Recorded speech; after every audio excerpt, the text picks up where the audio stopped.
Mario Rivadulla presenta Teledebate con Ramón Reyes, Alex Jiménez y Dilenia Cruz. Teledebate, objetivo y veraz, siempre fiel a la verdad.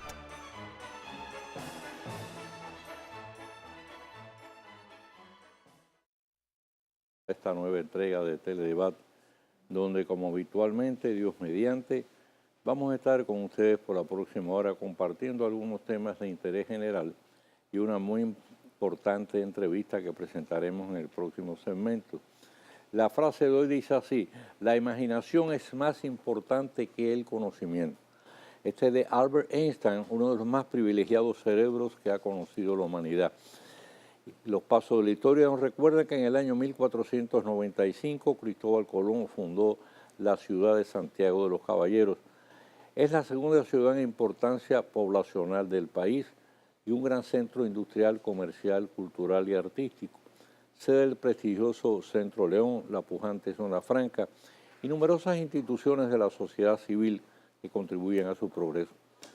1783 nace en Caracas Simón José Antonio de la Santísima Trinidad Bolívar y Palacios Ponte Andrade, blanco, pero pasó a la posteridad con el nombre mucho más simple de Simón Bolívar y el apelativo de El Libertador. Militar de profesión, fue la figura que contribuyó de manera más decisiva a la emancipación de gran parte de la América del Sur del tutelaje colonial y español, a través de distintas victoriosas batallas que libró contra fuerzas superiores. Su gesta permitió la independencia de Bolivia, Colombia, Ecuador, Panamá, Perú y Venezuela, que fueron bautizadas en su ideal de integración como la República de Gran Colombia, de la que fue primer presidente. También fue segundo y tercer presidente de Venezuela. Murió en Santa Marta, en Colombia, el 17 de diciembre de 1830, a la edad de 47 años. En 1911, el arqueólogo estadounidense Hiram Bingham halló la ciudadela incaica de Machu Picchu, en Cusco, Perú. Es uno de los más importantes hitos de la arqueología que ha permitido establecer el notable avance logrado por la civilización de la raza inca, su cultura y costumbres.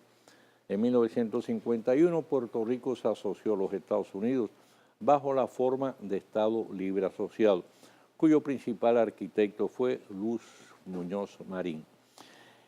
Bien, la Cámara de Cuentas reitera la obligación de los funcionarios públicos de presentar su declaración jurada de bienes, tanto a los entrantes como a los salientes. El plazo es de 30 días a partir del cese o del nombramiento. La Procuraduría es la que tiene ahora que darle seguimiento, en este caso a los infractores, pero de nada valdrá el reclamo si no hay consecuencias para los incumplidores que se cuentan por miles y han tomado a relajo esa ley. El Consejo del Poder Judicial destituyó a 3 jueces por faltas graves: violar principios de conciencia funcional e institucional, honestidad, legalidad y prudencia. Los casos han sido sometidos al Ministerio Público por hallazgos que pudieran comprometer su responsabilidad penal. Los 3 están acusados de pertenecer a la red que dictaba sentencias a favor del crimen organizado. Y el senador Amílcar Romero, quien dispone de una vasta experiencia en temas agrícolas, incluyendo su paso por la Secretaría de Agricultura, llama la atención sobre la obsolescencia de la actual legislación que rige la agropecuaria nacional. El legislador, quien preside la Comisión de Asuntos Agropecuarios del Senado, plantea la urgencia de aprobar una ley moderna y eficaz, consensuada entre el sector público y privado, que permite impulsar el desarrollo de la agricultura y la ganadería. Es una propuesta que reclama pronta atención. El sector agropecuario es clave para garantizar la seguridad alimentaria del país, una de las metas mencionadas por el presidente Danilo Medina. La aparición de una bolsa con varios fetos en la autopista San Isidro el pasado lunes ha llevado al apresamiento de 9 personas, incluyendo una adolescente de 17 años, para ser investigados en torno al hecho. Entre los apresados figura el doctor Agustín Jun Guillén, propietario de una clínica donde supuestamente se practica este tipo de operaciones ilegales. Por lo pronto se ha establecido que la bolsa fue arrojada desde una jipeta propiedad del mencionado médico. En su columna de hoy en el Listín Diario, César Medina recrea el historial del mismo, recordando que el citado galeno hace algunos años fue llevado a prisión por la muerte de 2 jovencitas a las que se les había practicado el degrado en su clínica, en la que según revela obtiene beneficios por entre 200 y 300 mil pesos diarios realizando abortos a numerosas adolescentes, aunque en aquella ocasión logró evadir la acción de la justicia y que le devolvieran su suspendido exequatur para continuar ejerciendo y su membresía en el Colegio Médico Dominicano que le había sido retirada. Tendrá en esta ocasión la misma buena fortuna. Recuérdese que vivimos en un país muy especial. Vamos a hacer la pausa. Cuando regresemos y ya vamos a tener con nosotros a nuestro huésped de hoy en Teledebate.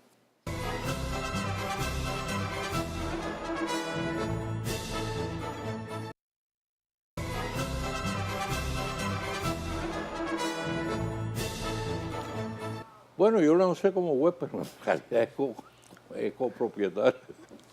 El doctor José Miguel Gómez Montero. Todo el mundo lo conoce, destacado psiquiatra, conferencista, escritor. Y bueno, ha venido aquí todas las veces que él quiera. Amigo suyo. Bienvenido como siempre. Buenas noches. Mira, José Miguel, un tema de muy alta preocupación. La cantidad de menores y adolescentes que están cometiendo crímenes abominables. Por el día reciente, una menor de apenas 5 años en Villafaro fue violada y estrangulada. La abuela dice que lo que más quizás le agravó en este caso el hecho es que dice que mientras buscaban a la menor, los que la habían matado seguían jugando como si nada. Y entonces yo recuerdo un caso similar que hubo hace algún tiempo, también de un menor en un edificio que violó a una niñita que vive en el mismo edificio, la mató y luego se incorporó al grupo que trataba de localizarla. Y los adolescentes que mataban taxistas Y entonces ese caso, que eso creó estremecimiento de horror, aquella banda de adolescentes que se dedicaba a asesinar choferes. Y además con una tranquilidad de dijo, no, cuando nos suelten vamos a hacer lo mismo. Y nosotros vamos a salir pronto porque somos menores de edad. Entonces, yo me pregunto, doctor, y le pregunto a usted, mejor dicho, como especialista en este caso, ¿cuáles son las causas, a su juicio, de esta violencia criminal tan temprana, sin remordimiento? ¿Son psicópatas? No, tienen evidentemente un trastorno disocial de la conducta. La categoría de psicopatía o de psicópata está clasificado después que una persona cumple los 18 años. ¿Cuándo cumple? Después de los 18 años. Después de los 18. Antes de los 18 años se tratan como trastorno antisocial de la conducta. Y evidentemente si usted hace un estudio, un levantamiento psicosocial, manda a una trabajadora social a esa comunidad, usted va a encontrar indicadores de por qué estos muchachos tienen problemas de trastorno de conducta. Cuando uno hace un levantamiento psicosocial para estudiar los indicadores de riesgo que tiene una persona, viendo el riesgo como una probabilidad que tú tienes a padecer un daño, que puede ser físico, que puede ser emocional, que puede ser sexual, cualquier tipo de riesgo. Fíjate que hay gente que tiene más probabilidades de padecer un riesgo que otros. ¿Y quiénes tienen mayor riesgo? Aquellos muchachos, familias, que tienen menos factores protectores. Un primer factor protector de un niño o un adolescente es tener una familia sana e integrada.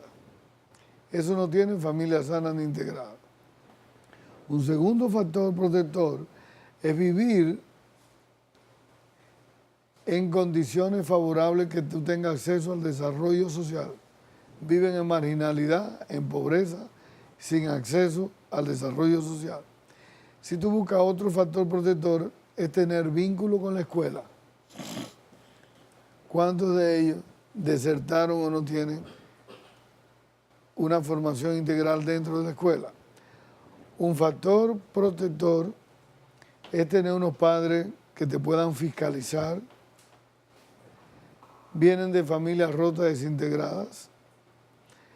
Entonces, cuando tú buscas todos estos factores de riesgo que tienen estos muchachos, desarrollan estos problemas de trastorno antisocial de la conducta. Pero déjame preguntar, porque entonces yo tenía un poco de confusión. En este caso, el psicópata es una condición biológica o es fruto de esos factores. O sea, ¿se nace psicópata o se va derivando hacia la psicopatía? Mira, últimamente en todos los estudios, y yo que tuve que hacer un libro sobre el marido psicópata, recuérdate, en los estudios de psicopatía se está estudiando un factor biológico heredofamiliar y se está estudiando los factores de tipo psicosocial, es decir, que no hay un solo factor, sino que es múltiple factorial. Evidentemente que estos adolescentes planificaron,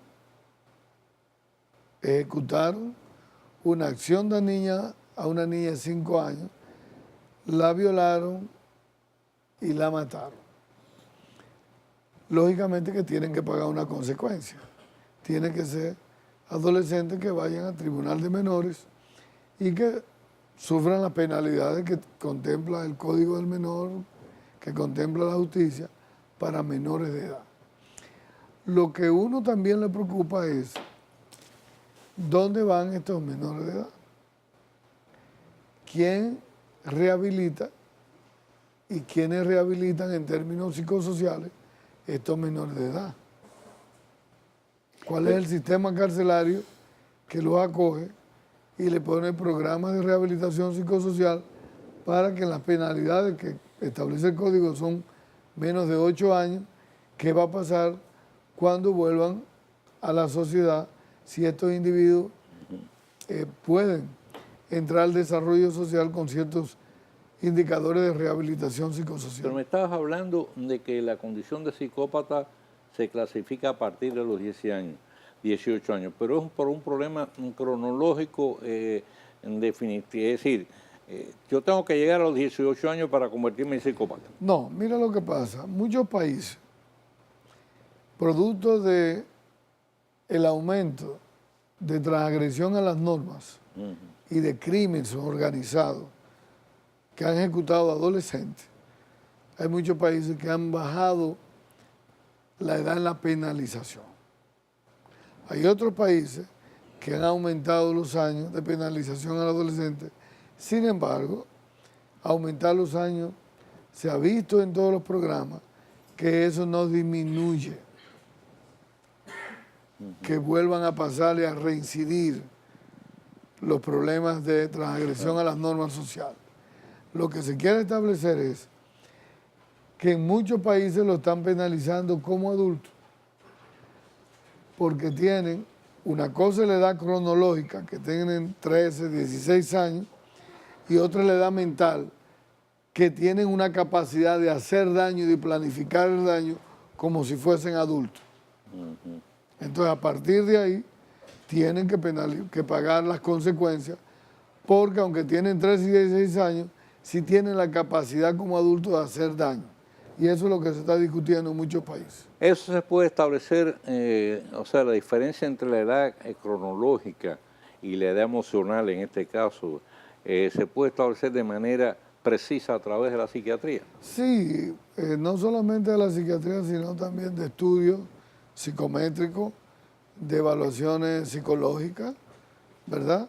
Y de evaluaciones psiquiátricas, donde eso se establece y se puede ver que este muchacho tiene 13 años, pero tiene unas habilidades mentales y una destreza y una frialdad para planificar el daño y tener la capacidad de estado de conciencia de saber lo que va a hacer, cuándo lo va a hacer y cómo lo va a hacer. Ahora, dentro de esas dos corrientes que tú mencionaste, la de países donde lo que han hecho es aumentar la edad, y otros países lo que han hecho es disminuirla en relación es decir, para poder someter a una edad más temprana a los que cometen crímenes de esa naturaleza, como si fueran adultos. ¿En cuál corriente tú te inscribirías? Mire, yo pienso que... De acuerdo a la experiencia práctica. Sí, mira, yo viví la experiencia cuando era presidente de la Sociedad Dominicana de Psiquiatría, que fue cuando ocurrió el problema de los taxistas. Y desde ese tiempo asistí a varias reuniones con los procuradores y mandé muchas cartas, porque una de las cosas ahora que adolece este país es que no tenemos las unidades de psiquiatría forense. Si ahora mismo el Ministerio Público quisiera establecer prontuariamente un diagnóstico psicosocial, psiquiátrico y psicológico de esos muchachos, eso tarda meses, una burocracia, para establecer eso. Para establecer si hay alguno que tiene discapacidad mental, porque hay uno de 16 y uno de 13, pero hay uno de 9 años que no cumple los criterios de preadolescente, que es un niño. Entonces, ese más fácil lo indujeron y le impusieron que vaya. ¿Me están entendiendo? Sí, sí. Entonces, si tú dices ahora mismo quién va a ser, qué equipo va a ir, y lo va a evaluar individualmente, qué trabajadora social va a hacer el levantamiento psicosocial, cuál es el psicólogo psicometrista que va a establecer el estado de coeficiente mental y rasgos de trastorno de personalidad, y cuál es el psiquiatra infantil que lo va a evaluar, para, a través de una unidad profesional, emitirle auxiliarmente al Ministerio Público un informe confidencial bien hecho de que pueda el Ministerio Público saber qué hacer y qué programas de rehabilitación psicosocial van a intervenir. Dime quién va a hacer eso. Nadie. Eso se va a tomar tiempo. Entonces van a actuar en función de lo que dice la ley sin el auxiliar profesional. Y ahí es que tú dices, como un país en siglo XXI todavía reincidiendo en estos problemas y teniendo estos conflictos sin darle solución. Entonces, tú dices, no entendemos, yo no entiendo. Volviendo entonces al origen de, en este caso, la psicopatía. Quedamos entonces que no se nace necesariamente psicópata, sino hay ciertas tendencias y al mismo tiempo entonces los factores ambientales, familiares de la comunidad. Bien, pueden entonces ir creando ese tipo de conducta. Te va creando Bien. El modelamiento social, cómo la sociedad va influyendo en los problemas de estos muchachos, y mayormente la deprivación de afecto, el abandono, el desapego a edades tempranas, la falta de vinculación sana, la falta de sentido de pertenencia. Todo eso es un aprendizaje negativo para estos niños, y donde tú estableces la diferencia entre ambientes diferentes. Claro que el indicador psicosocial influye de manera negativa. No quiere decir que no hay en la clase media y en la clase alta psicópatas. Claro. Los hay. Pero los factores psicosociales inciden mucho. Bien. Cuando en este caso llega un momento entonces que ustedes desde el punto de vista psiquiátrico dicen, bueno, ya esta persona clasifica como psicópata, ¿verdad? A partir de ese momento, ¿eso es curable? ¿Es reversible? La mayoría de psicópatas que establecen que tienen mayores de 18 años, 25 años, que ya han tenido otras agresiones muy fuertes, graves a la ley, la mayoría de ellos, algunos se pueden rehabilitar y se rehabilitan. Muchos de ellos, cuando tienen graves trastornos, no son rehabilitables y tienen que estar en cárceles de alta seguridad por mucho tiempo. Tú dices por mucho tiempo, ok. O de por vida. De por vida. Sí, señor. Te iba a preguntar porque, bueno, cuando llegue el momento que dice, bueno, esta persona ya no, si es un psicópata ya declarado, es un caso irreversible, pues me imagino que en ningún momento tú puedes considerar que no es peligroso retornar a la sociedad. Siempre va a ser un peligro, una bomba de tiempo. Correcto. Es así. Es así. Entonces, en los casos irreversibles deben ser lamentablemente excluidos por completo de por vida. Por de la eso estos sociedad. muchachos, como son muy jóvenes, Ujú, 16, 13 años, usted no puede condenar a una persona de por vida. ujú. Entonces tiene que entrar a programas de rehabilitación psicosocial. Bien, y si como en ese programa, por ejemplo, ese muchacho, ese adolescente, no hay manera entonces de que cambie su conducta, ¿qué se hace con él? Entonces pasan a cárcel de fiscalización permanente. Pero la mayoría, si entran a programas de rehabilitación psicosocial, pueden responder. Y de hecho, uno conoce cientos de muchachos que usaban una droga, que eran violentos, que tenían conductas de agresiones, entraron a programas de rehabilitación psicosocial y están muy bien, y son técnicos que están en la calle. Todo el mundo conoce la experiencia. De cientos muchachos de Palomos que vivían en el alrededor del malecón, en cuevas, que usaban cracks, que usaban oledores de cemento, y que aquellos programas de rehabilitación psicosocial de niños con Don Bosco, recogiendo los niños que Correcto. vivían y Ahí fue un gran trabajaban en la trabajo. calle, ¿cuántos de esos niños hoy no son buenos técnicos y se graduaron de Infotec y están insertados en la sociedad? Don Bosco es una cosa increíble el ¿Verdad? trabajo que hace. Lo sacaron de la Sí. pobreza y la marginalidad de vivir en la calle y los rehabilitaron. Es decir, se pueden rehabilitar. Vamos a hacer una pausa y regresamos.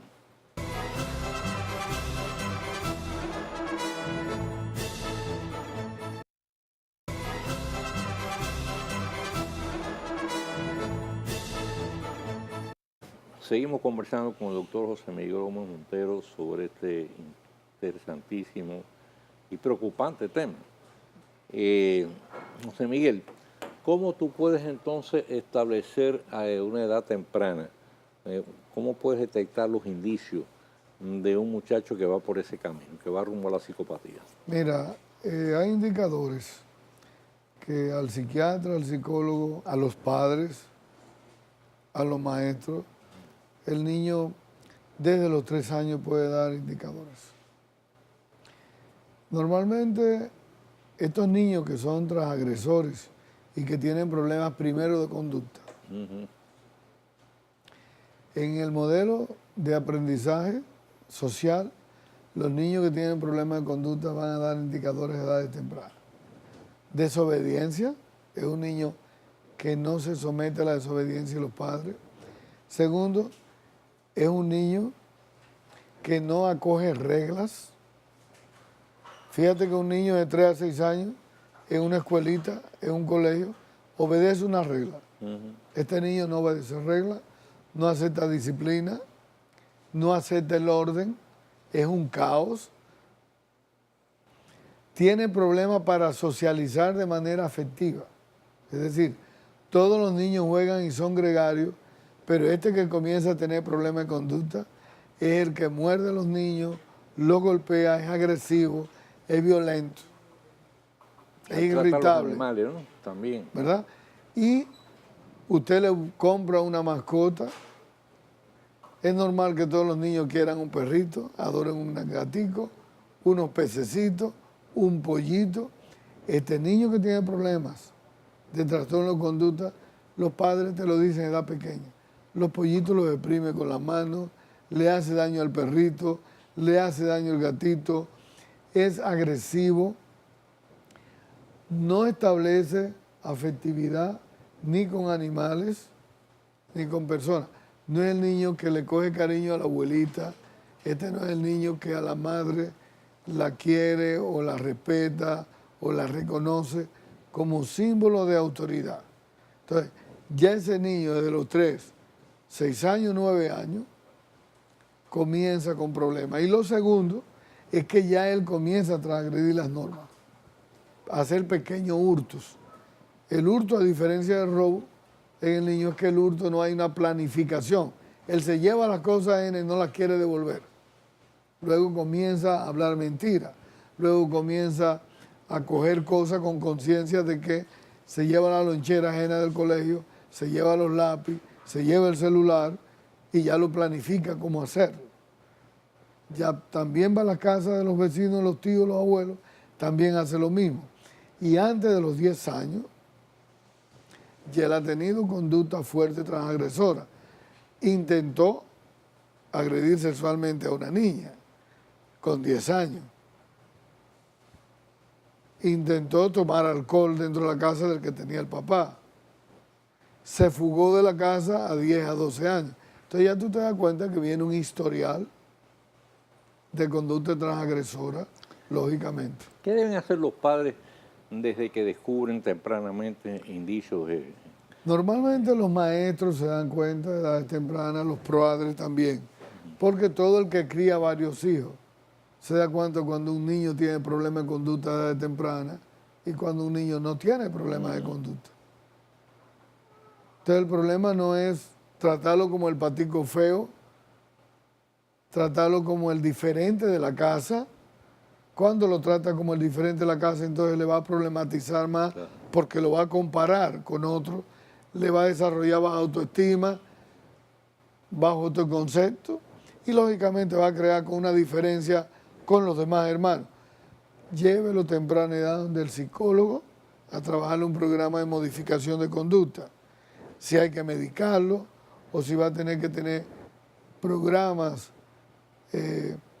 conductuales a edades tempranas. Mientras más temprano se empiece con la familia, más oportunidades que él pueda salir bien. Bueno, en el otro segmento hablaste, y es un tema que lo ha tratado en otras ocasiones, de que lamentablemente la justicia dominicana, por ejemplo, no ha acabado de establecer, en este caso, pues, lo que tú llamas es la asistencia forense, ¿no? Unidad de psiquiatría de forense. psiquiatría forense, correcto.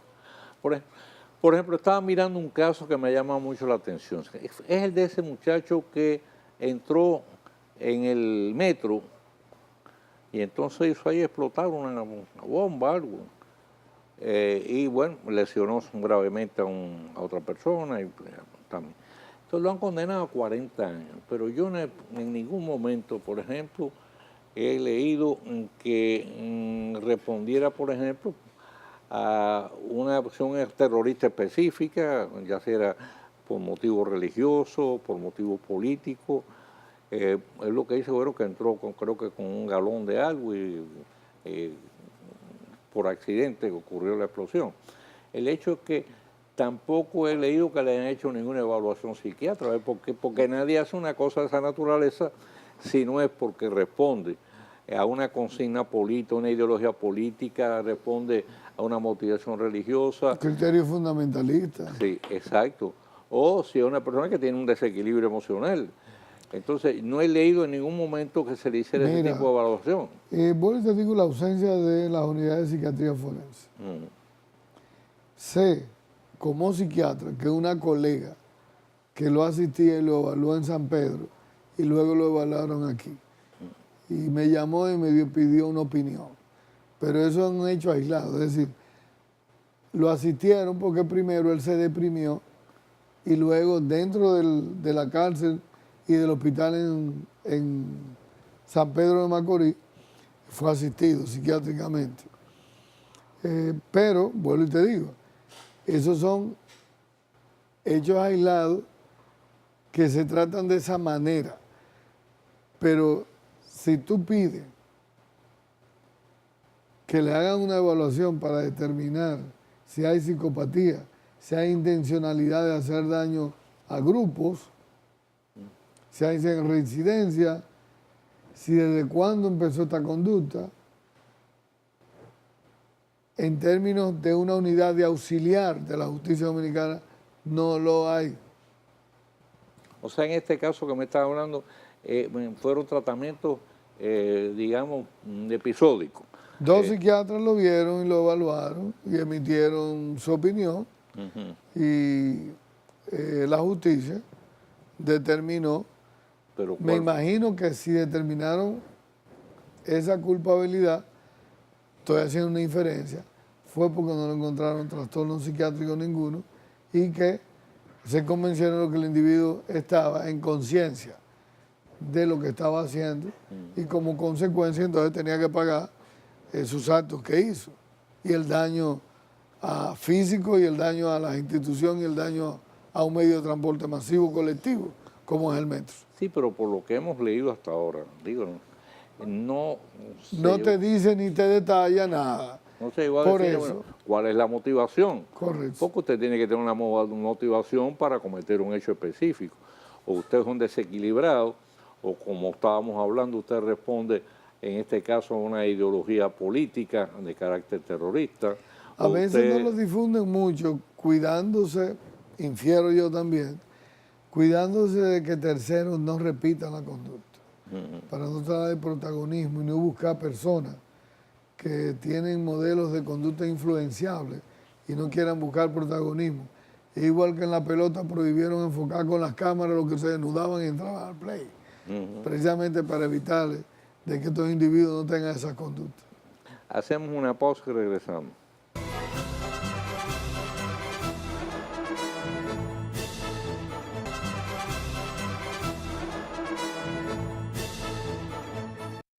Doctor, en el anterior segmento usted me estaba hablando de, por ejemplo, una medida que se tomó en la pelota para evitar lo que era el ejemplo de demostración, ¿no? Pero fíjese, aquí viene la cosa contradictoria. Por un lado toma ciertas medidas que me parecen muy atinadas, pero entonces usted se encuentra tranquilamente, bueno, usted va a la televisión, va a la radio, escucha todos los disparates habido y por haber, que está totalmente contrario a lo que están, por otro lado, están tratando de preservar. Entonces, yo me imagino, digo, yo creo que todo esto tiene que responder a una política de carácter integral. No que por un lado usted me esté estableciendo ciertas normas éticas y por el otro lado usted me esté promoviendo, por ejemplo, todo lo contrario. Sí, aquí hay una ausencia de políticas públicas en lo que tiene que ver con presentar hechos abominables a través de los medios, crímenes, suicidios, conductas agresivas, violentas, violaciones en términos de materiales que son nocivos a la parte moral y ética, que pueden influenciar a niños y adolescentes. La República Dominicana en eso es un país permisivo, que no cuida la ciudadanía ni protege la ciudadanía. Y tú ves en la televisión cómo presentan un señor que mata a 3 y presentan los cadáveres, uno que se ahorcó de una mata y lo presentan a cualquier hora del día, que en ningún país ya organizado, con unos medios de comunicación, eso se restringe. La ley aquí lo contempla, pero nadie cumple la ley aquí. Tú te encuentras aquí muchísimo música en la radio, en la emisora y en la televisión que no deben de ser escuchados porque insinúan, incitan a fumar marihuana, llaman a usar cocaína, a tener relaciones sexuales, incitan a los adolescentes. Sin embargo, tú dices, ¿cómo es posible que haga eso? Y nadie penaliza eso. Entonces yo pienso que la República Dominicana ahora mismo como que hay una anomia social, como que hay una apatía e indiferencia Dejar hacer, dejar pasar. A cuidar el país, a proteger el país, como que nadie quiere echarse situaciones difíciles, sino que se va corriendo y que cada quien pueda individualmente resolver sus problemas. Y uno siente esa ausencia de una cultura de ciudadanía responsable que pueda cuidar eso que estamos hablando como transgresión a las normas. O sea que estamos siendo un país de pequeñas islas personales. Cada quien tiene que resolver lo suyo, usted tiene que resolver su problema de seguridad, usted tiene que resolver su problema de electricidad, usted tiene su problema de agua, y usted tiene que resolver también en ese caso, como usted señala, bueno, pues el problema, por ejemplo, de proteger eso la es, integridad de su familia. Eso se llama ciudadanía irresponsable. Y los países que tienen y fomentan ciudadanía irresponsable son países que terminan en el caos, terminan en la desorganización social, ¿verdad? Porque son países sin fiscalizantes moral, sin referencia moral. Entonces, el desarrollo es integral, pero el desarrollo hay que medirlo en todas las áreas. Doctor, muchísimas gracias. Estamos aquí, cada vez que usted toca mi puerta, yo estoy detrás de la puerta. Vamos a decir la próxima vez que usted venga y ojalá sea pronto. Yo sé que usted vive muy ocupado, porque le voy a traer para acá secuestrado. Yo vengo. A ver si podemos tratar la adicción a los videojuegos. Ok. Que se está convirtiendo en un serio problema. Y ahora con este Pokémon. Sí, señor. Hacemos la pausa y regresamos.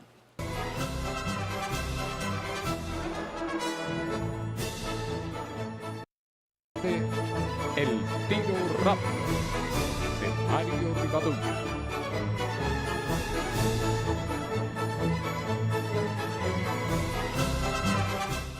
Alcaldes y regidores que quedarán cesantes a partir del próximo 16 de agosto están convirtiendo su salida en un verdadero festival de despedida, aumentándose los sueldos y asignándose pensiones.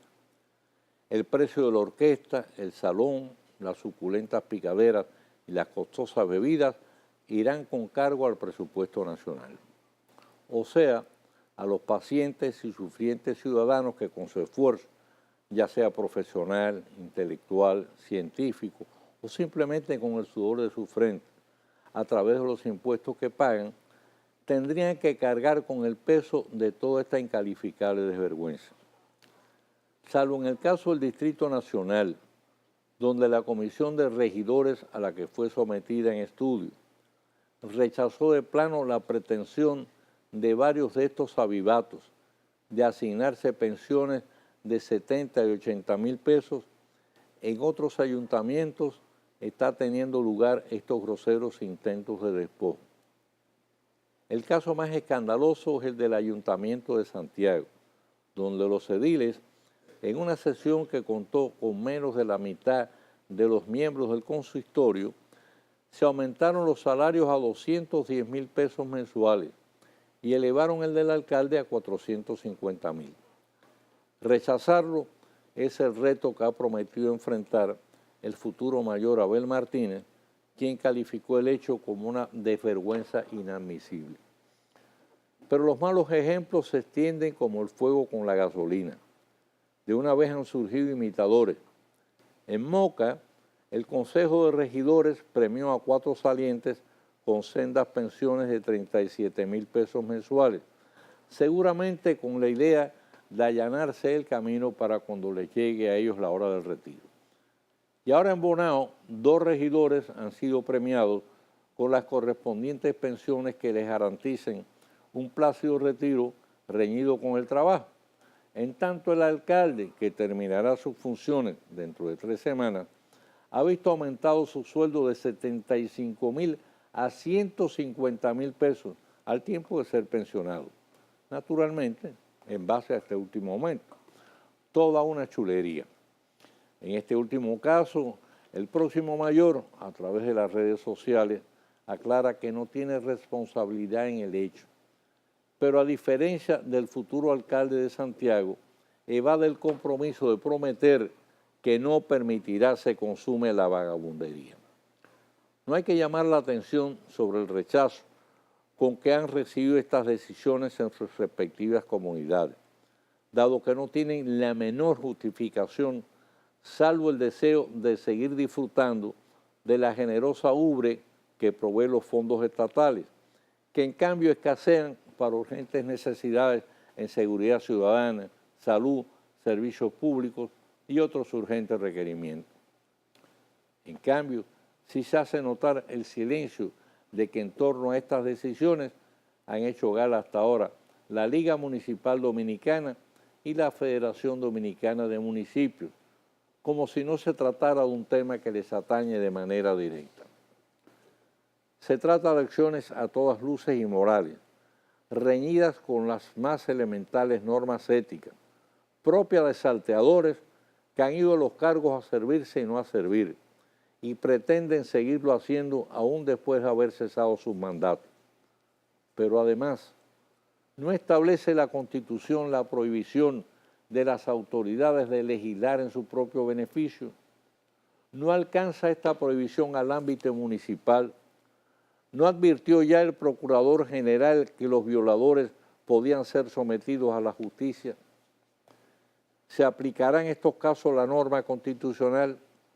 ¿Serán llevados ante los tribunales los transgresores? ¿No es hora ya de que tengamos un país donde acciones ilegales de esta naturaleza tengan consecuencias? Mañana, Dios mediante, estaremos de nuevo con ustedes con una nueva entrega de Teledebate. Como siempre, nuestros mejores deseos y mayores bendiciones. Tengan todos un feliz resto de la noche y recuerden no moverse de frente a sus televisores para que puedan seguir disfrutando de la programación de este Canal 23.